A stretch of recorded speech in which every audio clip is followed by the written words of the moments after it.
আসসালামু আলাইকুম। সবাইকে আমন্ত্রণ জানাচ্ছি বাবুর্চি ভাইয়ের কাচ্চি রান্না দেখার জন্য। ওরা কিন্তু আমাদের মতো মাংসগুলো মসলা দিয়ে মাখিয়ে ঘন্টার পর ঘন্টা মেরিনেট করে রাখে না।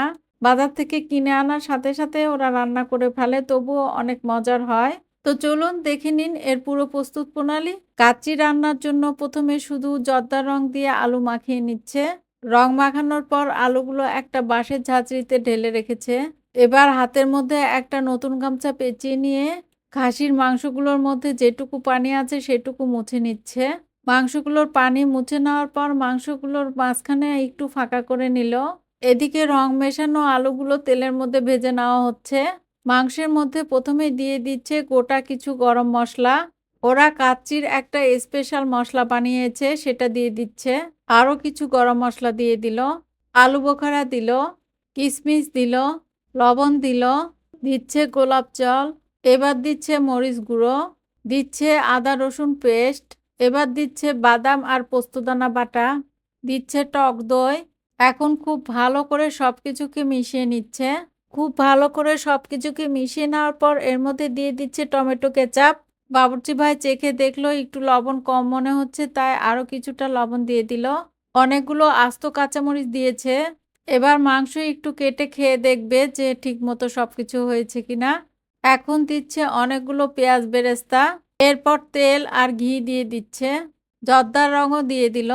এখন আবারও খুব ভালো করে সবকিছুকে মিশিয়ে নিচ্ছে। এখন হাঁড়ির কিনারা গামছা দিয়ে খুব ভালো করে পরিষ্কার করে নিল। হাঁড়ির সাইডে লেগে থাকা মশলাগুলো খুব সুন্দর করে পরিষ্কার করে নিচ্ছে। এবার দিয়ে দিচ্ছে গুঁড়ো দুধ। গুঁড়ো দুধের পর দিয়ে দিচ্ছে মাওয়া। ভেজে রাখা আলুগুলো দিয়ে দিল। আলুগুলো খুব সুন্দর করে চারিদিকে ছড়িয়ে দিচ্ছে। আলুগুলো বিছিয়ে দেওয়ার পর এর উপরে আবারও কিশমিশ, মাওয়া, আলু বোখারা দিয়ে দিল। এবার কেওড়া জল দিয়ে দিল। সবকিছু দেওয়া শেষ। আবারও হাঁড়িটাকে খুব ভালো করে মুছে নিল। এখন এটা ঢেকে রেখে চালটা সিদ্ধ করে নেবে। এদিকে চাল খুব ভালো করে ধুয়ে নেওয়া হচ্ছে। চালগুলো ধোয়ার পর এখানে সিদ্ধ করে নেওয়া হচ্ছে। এখন হাঁড়ির চারপাশে খুব সুন্দর করে আটা লাগিয়ে নেওয়া হচ্ছে। চালগুলো সামান্য সিদ্ধ করে এখন মাংসের উপরে ঢেলে নেওয়া হচ্ছে। খুব সুন্দর করে চালগুলো চারপাশে ছড়িয়ে দেওয়া হচ্ছে। সবটুকু চাল দেওয়ার পর দুধের মধ্যে ঘি মেশানো পানি দেওয়া হচ্ছে। আজকের কাচ্চিতে ব্যবহার করা হয়েছে পোলাওয়ের চাল। সব শেষে জাফরান মেশানো পানি দেওয়া হচ্ছে। এখন ঢাকনাটা খুব সুন্দর করে লাগিয়ে নিল। এবার এটা জাল করার জন্য নিয়ে যাচ্ছে। কাচ্চিটা কিছুক্ষণ জাল করার পর এখানে দমে রেখেছে। দেখতেই পাচ্ছেন কত সুন্দর ঝরঝরে হয়েছে। আর কাচ্চিটা খেতেও কিন্তু আলহামদুলিল্লাহ অনেক মজা হয়েছিল।